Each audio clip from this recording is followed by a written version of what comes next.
Maryland basketball got snubbed out of the top 25 again.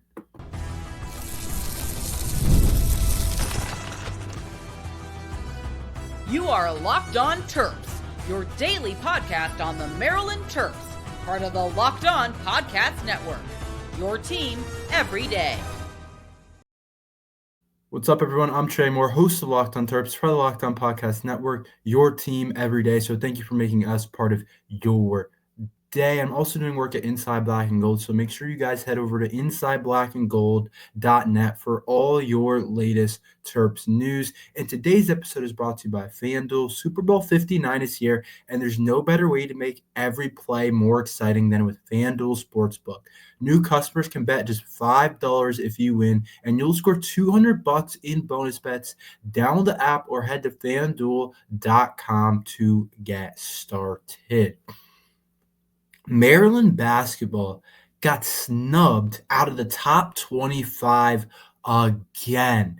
I don't know how this keeps on happening. I predicted it yesterday. I thought Maryland basketball was going to be a top 25 team after getting two really big wins against two solid opponents. I thought Maryland basketball was guaranteed almost to be a top 25 team. I thought the lowest we would be like 25th. I thought the highest we could be was probably around 2021. I thought we were going to land somewhere around 23.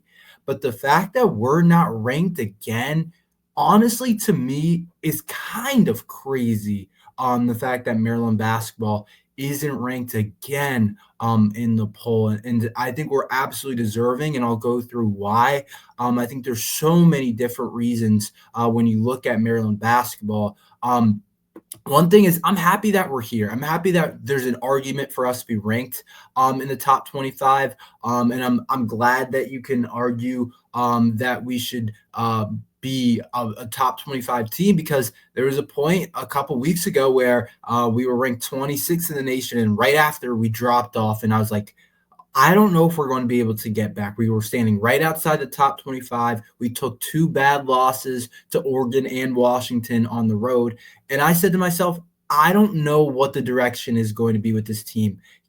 Are we going to be able to get back to where we just were, where we were a borderline top 25 team, basically in it, at the 26th ranked team, receiving the most votes outside of the top 25?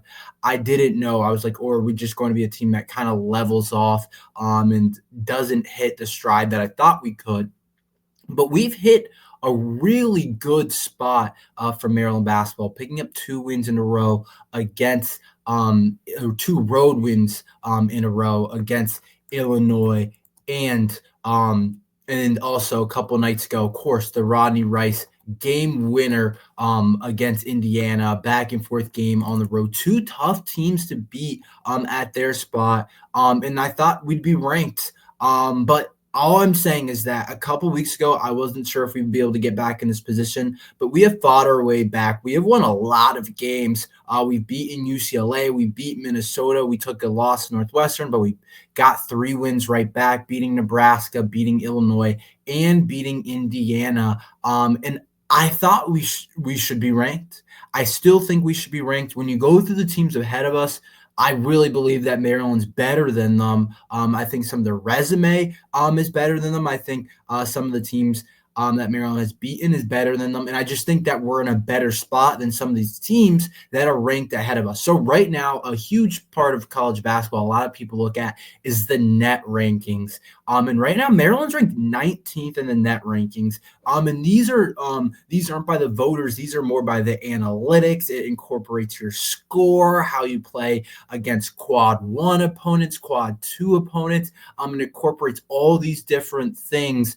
And it's more of a like computer generated number, but they have a pretty accurate list of teams. Like Auburn's number 1, which they definitely should be. They're the best team in the country. Houston's number 2 on their ranking. Duke's number 3. It's a lot of good teams. Illinois is actually number 10 on the net ranking, so that was a big win for us in terms of that. But they incorporate so many different things.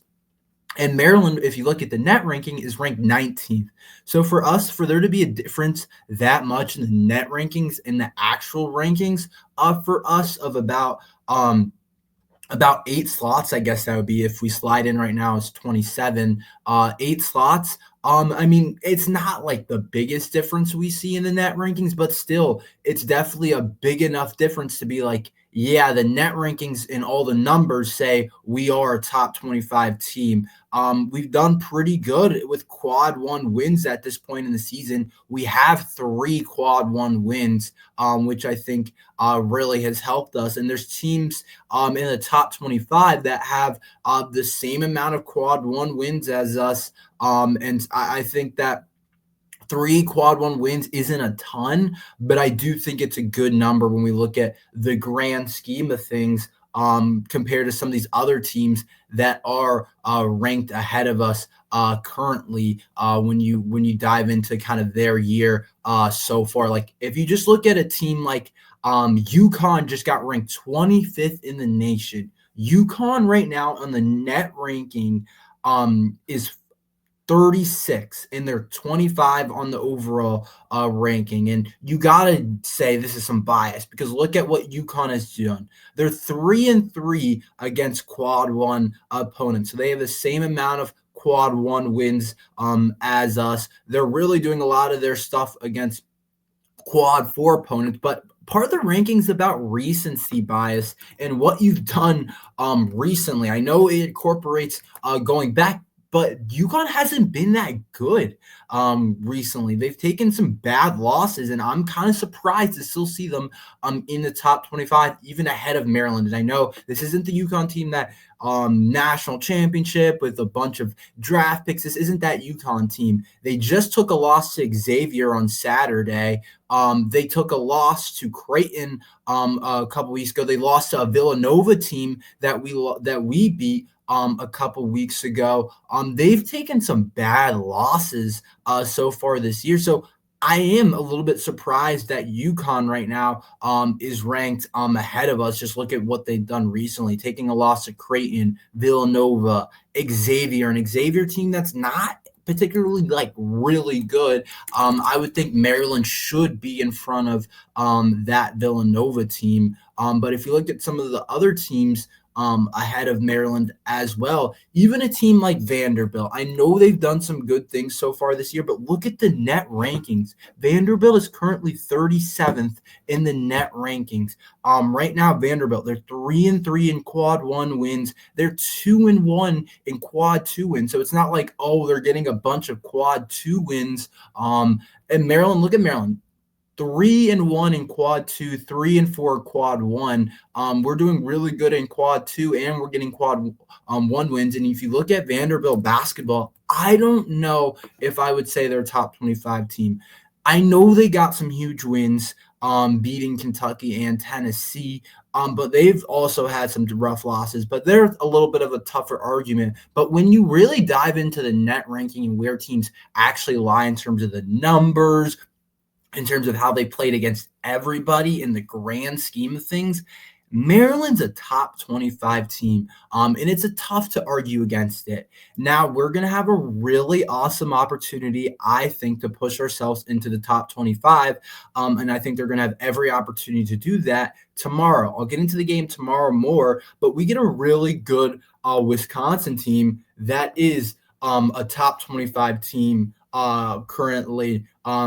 So we get a really good Wisconsin team tomorrow. They're 17th in the country. Wisconsin has had a good year. They're in a good spot in terms of the Big Ten. But we get a chance to play a Wisconsin team that recently blew out Nebraska. They beat USC, who's been actually better than a lot of people thought. They beat a solid Ohio State team. They've gotten some solid wins, but we get them at home. And Maryland has been really good at home. So, yeah, my argument is that Maryland should be a top 25 team right now. And the fact that we're 27th is kind of disappointing. It's kind of annoying. But, hey, you get another opportunity. If you beat Wisconsin, who, what did I say? They're the 17th ranked team in the country. Yeah, 17th ranked team in the country. If you beat a Wisconsin team that's a top 20, not top 25, a top 20 team in the country, one of the best teams in the Big Ten, you don't have a game this weekend. it'll propel Maryland into top 25 status when the next vote comes out. It would be tough for them not to put us in the top 25 after beating a really solid Wisconsin team. So I do think that could propel Maryland into being in a good spot, but still, getting two road wins in a row, having a really solid last 5 games, like I was talking about, were 1, 2, 3, 4, 5. In the last 6 games, we're actually 5-1. So that's what it is. In the last 6 Big Ten games against UCLA, who's been pretty good this year. Minnesota, they just got a big win. Nebraska, Illinois, Indiana, and the only loss we've taken in the last 6 games is Northwestern. So we have one loss in the last 6 games. So I do think Maryland should be ranked. I think we've put together a really good resume. I think some of it's just bias off of last year's teams and what they have done. Like UConn, I feel like it's a bit biased, and I feel like a lot of people would agree with me on that. I've seen different tweets about UConn basketball and them being ranked. But you even got professional analysts saying Maryland should be ranked. So it's not just me. I would like to say it's a consensus, but it's not. There's definitely an argument for both sides. I'm not going to act like there's not, but I do, in my opinion, I do think Maryland should be ranked. And it's kind of interesting that we're not, but I do think that there's also an argument for both sides. So I do think Maryland should be ranked, but my point is we have another opportunity tomorrow against Wisconsin in a big home game, and I think that Maryland Stadium should be in a pretty good spot. Students are back. People are going to want to come. We've been winning games, and you have a huge opportunity to pick up another win. Maryland basketball got a $10 million donation. Why is this big? What should Maryland use it on? I'll talk about that next.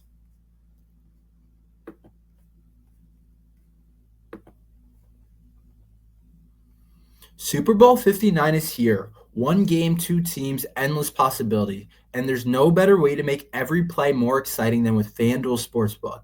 Whether it's predicting the first touchdown, calling the MVP, or even betting on the coin toss, FanDuel makes it easy to get in on the action. With live betting all game long, you can adjust your bets as the game unfolds and feel the thrill from kickoff to the final whistle. The live betting feature lets you stay involved no matter what happens on the field, and the app is super easy to navigate. Plus, knowing that you can place a $5 bet and potentially win $200 in bonus bets for the Super Bowl, that's the icing on the cake. Download the app or head to FanDuel.com to get started. Bet just $5 if you win, and you'll score $200 in bonus bets. That's FanDuel.com. There's so many different things you can bet on FanDuel right now. It's the NBA, college basketball, whatever you want to do over there on FanDuel, you can do that. So go to FanDuel.com. Bet with FanDuel, the official partner of Super Bowl 59. So Maryland basketball received a $10 million donation, and we don't know who it's from, but I think this is honestly a really big deal. So I guess how this works is they can kind of just use it as they feel the need to use it. I guess that's how this basketball donation kind of works. You can kind of do what you please with it. So I do think it's a huge donation that is absolutely huge for Maryland basketball for so many different reasons. I think for one thing that's really big about it is that the fact that people are donating is really big, because that means that they feel good about Maryland basketball. I don't know if it's alumni. I don't know exactly what it is. I would guess it's somewhere in that boat. They elected not to be named, so we don't know who it is.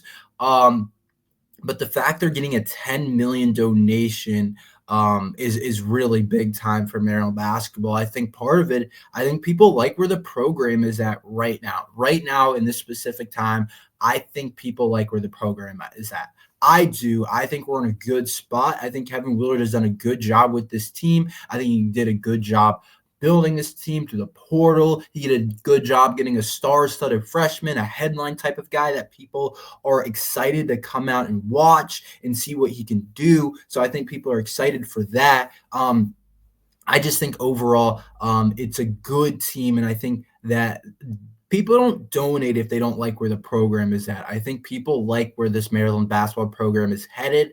I think there's a really awesome future for this basketball program. And hopefully we continue to get donations like this, because we know in today's college football, today's college basketball, really those two things, it is really big. It is really big with the NIL stuff and those different things to be able to get money at the end of the day. You need to be able to pay players, and a lot of it comes down to how much are people donating to your program, how much are you able to get from NIL and to use for players and stuff like that. A lot of it comes down to that. And the fact that somebody made a $10 million donation, that is going to be huge for Maryland basketball. You got to remember, football and basketball are two different things. $10 million on the football team obviously does a lot and is really helpful, but there are so many guys that you got to try and make happy. What is it, like over probably 50, 60 guys that you're going to want to figure out a way to give money to and all these different things. But basketball is a little bit different. You only have, 12, 15 guys on a team, really 8 or 9 that you're focused on that play. And so it's not like you have to – it's a lot easier to get a really good guy or 3 really good players with that type of money, because I'm guessing Maryland basketball will use it on NIL and those different things. I don't think there's any other place to use it. I know you can use it for to upgrade different things like locker room and all those different things, but they just got a new basketball facility and things like that. So I don't think it should be used for that. I think it should be used purely for NIL, and that money can talk. You can get some high-level players with that money. And a lot of times in today's world, in today's college basketball and college sports, that's the difference between you getting a 5-star kid like a Derek Queen maybe and not getting a kid like that. I really believe that's the difference.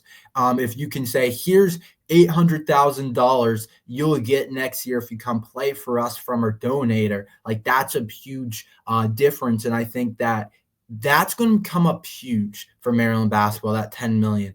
I'm guessing they can use it for NIL. I think they can. I don't know exactly all the illegal stuff with the NIL and those different things, but I think it's going to be interesting to see kind of how they use it. If we kind of see it like all of a sudden, oh, this kid flips to Maryland basketball, that could be interesting. But I think over the longer term, I think Willard's really going to want to use that. And I think the portal this year is going to be a really big thing because we get a lot of guys back. Like we get a lot of our guards back, like Roddy and Gillespie. Who knows who hits the portal? But Reese is going to be gone. He's out of eligibility. Derek Queen could possibly be gone. You could look at a guy like Derek Queen and say, here's $1 million. Like it's really big numbers, but this is what today's college basketball is. You could be like, if you stay, we can give you $1 million if you're going to stay another year. Like it could be something like that. So it's interesting, but also for the portal, which I think Kevin Willard did an awesome job of using this year. Next year, when he wants to duck into the portal, he's going to want to say, here's some NIL money that we can give you. So I think it's a really big thing for Maryland basketball, and it's going to be interesting to see exactly how we use it, but I do think it's going to be really useful for Maryland basketball, and I do think it's going to work out for us a lot. But I think it's a big donation. I think it's a big storyline. I wanted to make sure I could talk about it today because a lot of people and a lot of articles are being written about it, but 10 million donation, I think really is going to help the program overall. Maryland football has a huge standout. We'll talk about that next. This is a message from sponsor Intuit TurboTax. Taxes was waiting and wondering and worrying if you were going to get any money back, and then waiting and wondering and worrying some more. Now Taxes is matching with a TurboTax expert who can do your taxes as soon as today. An expert who gives your taxes their undivided attention. They work on your return while you get real-time updates on their progress so you can focus on your day. An expert who will find you every deduction possible and file every form, every investment, everything, everything with 100% accuracy. All you get is the money back guarantee. No waiting, no wondering, no worries. Now this is taxes. Get an expert now at TurboTax.com. Only available with TurboTax Live Full Service. Real-time updates only in iOS mobile app. See guarantee details at TurboTax.com/guarantee. Maryland football has had a huge standout. So as we speak, all these different draft things are going on. Like there's the Shrine Bowl, there's the Senior Bowl, there's these different things that some of the seniors, guys that play in that are like a lot of them are like mediocre players. Not mediocre in terms of like they're all great players, but in terms of where they're going to get drafted, like mediocre mid draft grades. If I would say like it's not usually your first rounders, maybe you'll get some second round guys, but it's really like your third to seventh round guys, so the undrafted guys that are seniors that have been really good players at college that are trying to showcase themselves as some of the elite in the nation, and they go against each other in these Shrine Bowl practices. Nearly every scout from every team goes to these different practices. I remember when I interned at the Ravens, they talked about the scouting department talks about how much work they put in at those different events, and how basically all the scouts go get a real in-person look. There's a ton of things that go down there because it's against each other. It's against NFL type of talent, and it's their a chance to evaluate in a really cool kind of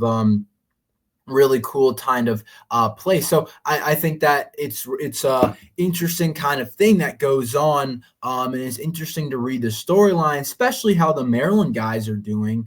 And so Maryland has a huge standout and seems to be a favorite of a lot of the draft analysts, the guys like Mel Kiper and those different guys that do this stuff for a living. But Jordan Phillips has made a name for himself at these different practices and has been doing a lot of really good things at the Shrine Bowl. Apparently, he's one of the most impressive players. It was all over my Twitter for a second. He's a guy that's really helping his draft stock out. It sounds like he's done some really high-level things out there. Apparently, he just looks like a freak. And he's been a really good player for Maryland football. I think that a lot of people have kind of not like counted him out, but I just feel like he's not like one of the top known like defensive prospects or anything like that. But we know that he's been a really good player for Maryland football over the last couple of years.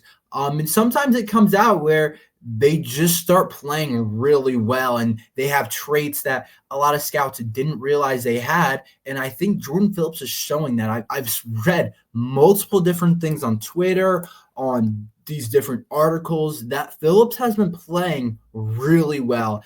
And this is huge for him because this is like making him money. Like when you play really well at something like this and you showcase stuff that a lot of people didn't know you had, it makes you a lot of money so far. There's NFL draft files. If you guys want to look at it on Twitter, actually said the same exact thing. Jordan Phillips has been making himself some money as a space-eating defensive tackle. And so he's killing guys in some of these one-on-one type beats and what some of those different things when you look at what he's been doing.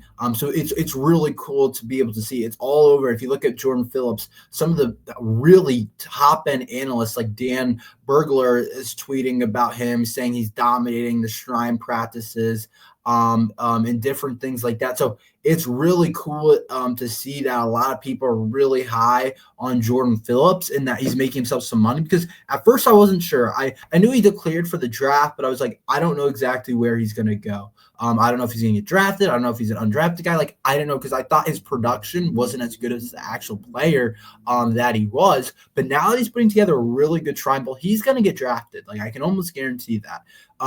Especially the defensive line type of guys like that. Like they don't let those guys slide all but so far. So now I think he could have made himself maybe a 4th round guy. I really don't know, to be completely honest. Maybe he's like a 3rd round guy. Maybe he's a 5th round guy. But I think anywhere from that 4th, 5th round, I think he could be putting himself in now, where before maybe he was 7th to undrafted. That's kind of just where I kind of see it, but I don't know if that's exactly true. But he's definitely making a name for himself, and he definitely looks like a really good player that a lot of people are going to want to draft, which I think is really good for him. I wanted to make sure I gave him credit and talked about that. That's all we have for today. Thank you for listening to Locked on Terps. Make sure you like and subscribe. We here every day talking Maryland football and basketball, so thank you for listening to Locked on Terps.